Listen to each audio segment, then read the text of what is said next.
kekuatan nuklir bukan tentang siapa yang lebih dulu menekan tombol, bukan tentang jumlah hulu ledak, bukan soal megaton. Kekuatan sejati adalah tentang ketakutan. Ketakutan karena kita tidak tahu kapan serangan akan datang, dari mana, dan seperti apa bentuknya. Itulah kekuatan pencegahan. Itulah senjata strategis. Dan Rusia sudah membangun kekuatan itu selama puluhan tahun. Tapi semua itu, rasa takut, misteri, dan dominasi, hancur karena satu folder terbuka di cloud. Bukan karena NATO, bukan karena CIA, tapi karena kontraktor sipil Rusia menyimpan data nuklir ultra rahasia di internet, tanpa password, tanpa enkripsi, tanpa otorisasi militer.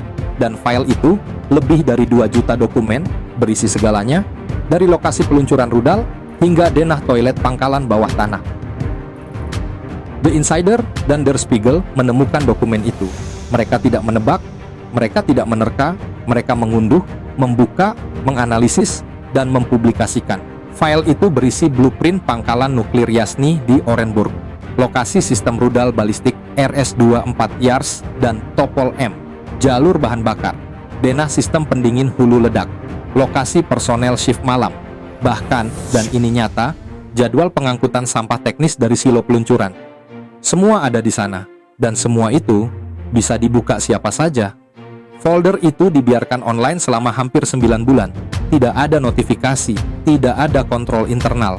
Tidak ada satupun tanda bahwa Kremlin sadar file strategis mereka bisa dibaca oleh jurnalis Eropa dari laptop kedai kopi. Yasny bukan pangkalan biasa. Ini titik peluncuran interkontinental. Ini bukan gudang. Ini titik tekan doktrin nuklir Rusia. Disinilah rudal diluncurkan ke arah benua lain jika terjadi Perang Dunia Ketiga. Tempat yang seharusnya jadi simbol kekuatan, kini berubah menjadi bahan pelajaran publik. Peta jalur bunker, koordinat rudal, kode rotasi pasukan, semuanya tersedia. Dulu, menyerang pangkalan ini berarti risiko tinggi. Sekarang, Barat bisa tahu rute truk logistik bahkan sebelum supirnya bangun pagi. Ketika lawan tahu persis posisi kartu trufmu, maka itu bukan lagi kartu, itu hanya selembar kertas terbuka. Yasny hanyalah satu dari 11. Ya, 11 pangkalan strategis. Dari Siberia, Arkhangelsk, sampai Volgograd. Semuanya masuk dalam file yang bocor. Termasuk jaringan komunikasi antar pangkalan, konfigurasi sistem radar jarak jauh, rute bahan nuklir dari fasilitas pengayaan, dan shift petugas keamanan. Artinya, bukan hanya infrastruktur yang bocor, tapi cara berpikir militer Rusia juga terbaca. Struktur, pola, rutinitas, dan itu, bagi intelijen Barat, lebih berharga daripada senjata itu sendiri. Dengan data seperti ini, satu pangkalan bisa dilumpuhkan tanpa ledakan.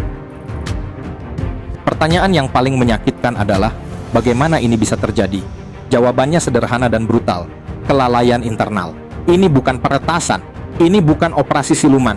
Ini human error. Kontraktor sipil yang seharusnya tidak punya akses ke data strategis, justru jadi pemilik utama dokumen-dokumen itu. Mereka menyimpan file di cloud untuk kemudahan kerja, tapi lupa bahwa mereka sedang menyimpan desain sistem nuklir yang menjadi fondasi pencegah global Rusia. Ini bukan hanya kesalahan teknis, ini kegagalan budaya organisasi. Dan ironisnya, kesalahan ini bukan dilakukan oleh NATO, tapi oleh orang Rusia sendiri, atas nama efisiensi. Dan sekarang, satu pertanyaan logis muncul. Apakah data ini sudah diberikan ke Ukraina? Jika ya, maka situasinya sudah berubah total. Ukraina tidak perlu menghancurkan hulu ledak.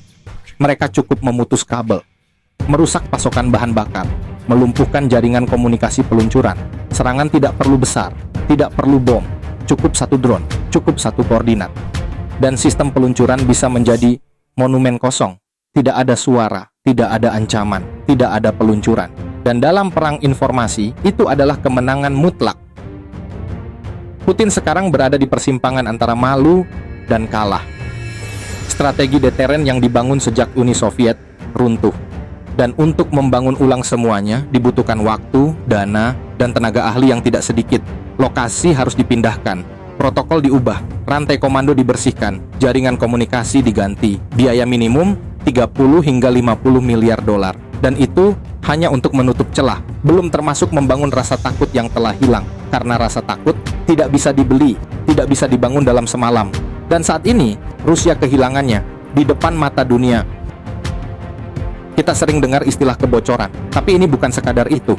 Ini penghancuran. Penghancuran kredibilitas, penghancuran strategi, dan penghancuran persepsi. Karena senjata nuklir hanya berfungsi jika lawan tidak tahu di mana dan kapan senjata itu akan digunakan. Sekarang mereka tahu, mereka bisa baca, mereka bisa analisa, mereka bisa serang. Ini bukan lagi deteren, ini adalah sistem terbuka yang sedang menunggu ajalnya sendiri. Dan dunia sedang menyaksikan itu. Mungkin Rusia masih punya 6.000 hulu ledak. Mungkin mereka masih punya rudal yang bisa menembus langit. Tapi itu semua tak lagi ditakuti, karena musuh sudah tahu di mana mereka disimpan, siapa yang menjaganya, dan bagaimana sistem itu bekerja. Dalam dunia militer modern, yang paling kuat bukan yang paling bersenjata, tapi yang paling rahasia. Dan sekarang, senjata terakhir Rusia, bukan lagi senjata, tapi dokumen bocor yang bisa diakses siapa saja.